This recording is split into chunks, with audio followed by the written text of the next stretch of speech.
Era una noche fría y silenciosa cuando los Rodríguez recibieron la noticia. Damián, su hijo mayor, había perdido la vida en un accidente de auto mientras regresaba de la universidad. La familia quedó devastada. Nadie en la casa podía aceptar que su hijo, lleno de vida, se hubiera ido para siempre. La tragedia parecía haber lanzado una sombra oscura sobre su hogar. Sin embargo, algo extraño comenzó a suceder poco después del funeral. En las noches, cuando todo estaba en calma, se escuchaban pasos en el pasillo. Al principio, los Rodríguez pensaron que era el eco de su imaginación, el dolor jugando con sus mentes. Pero los pasos eran reales, y venían de la habitación de Damián. Su madre, Laura, comenzó a dejar la puerta de su cuarto entreabierta, como si esperara que su hijo regresara en cualquier momento.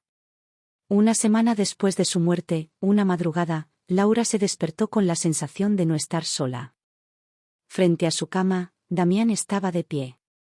Su rostro era el mismo, su expresión tranquila, pero sus ojos, algo en sus ojos había cambiado.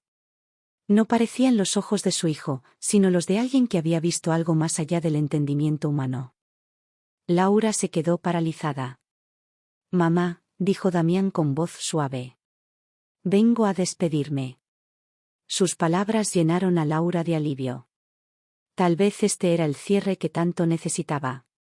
Sin embargo, a medida que los días pasaron, las apariciones de Damián se hicieron más frecuentes. No solo se le veía de pie al lado de la cama de Laura, sino que también lo encontraban en la sala, observando la casa en silencio, o en el jardín, donde solía jugar cuando era niño. El resto de la familia también lo vio. Su hermana menor, Sofía, incluso habló con él una noche. Damián le sonrió y le dijo que la extrañaba, que todo iba a estar bien. Pero había algo perturbador en la forma en que hablaba, como si hubiera algo que no estaba diciendo. A pesar de sus palabras dulces, la presencia de Damián traía una sensación de inquietud, como si cada visita estuviera cargada de un propósito oculto. Una tarde, mientras la familia cenaba en silencio, el padre, Jorge, rompió el silencio con una pregunta que había estado carcomiéndolo. «¿Por qué sigue viniendo?», dijo en voz baja, como si temiera la respuesta. Laura lo miró, confundida. Ella sentía que Damián simplemente no podía irse sin despedirse del todo, sin darles paz. Pero Jorge sabía algo que los demás ignoraban.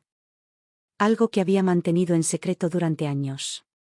Esa noche, Jorge salió de casa, dirigiéndose al viejo cobertizo al final del jardín. Era un lugar que nadie visitaba desde hacía mucho tiempo. Encendió una linterna y comenzó a excavar en el suelo. Justo en el rincón donde solía guardar las herramientas.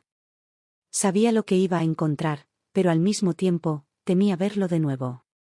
Una pequeña caja de madera emergió entre la tierra removida. Dentro, había cartas. Cartas que Damián había escrito años atrás, pero que nunca entregó. En ellas, confesaba algo que nadie habría imaginado.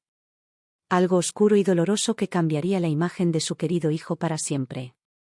Laura, preocupada por la ausencia de su esposo, salió a buscarlo y lo encontró temblando frente al cobertizo, con las cartas en las manos. Ella tomó una y comenzó a leer, sintiendo cómo el horror se apoderaba de su cuerpo. Damián no había sido el joven inocente y ejemplar que todos creían. Había estado involucrado en un accidente mucho antes de su muerte, un accidente que había resultado en la desaparición de un niño del vecindario. Las cartas revelaban su profunda culpa, pero también el miedo a confesarlo. Había vivido con ese secreto, y parecía que en su muerte, aún no encontraba paz. Fue entonces cuando lo entendieron. Damián no estaba allí para despedirse.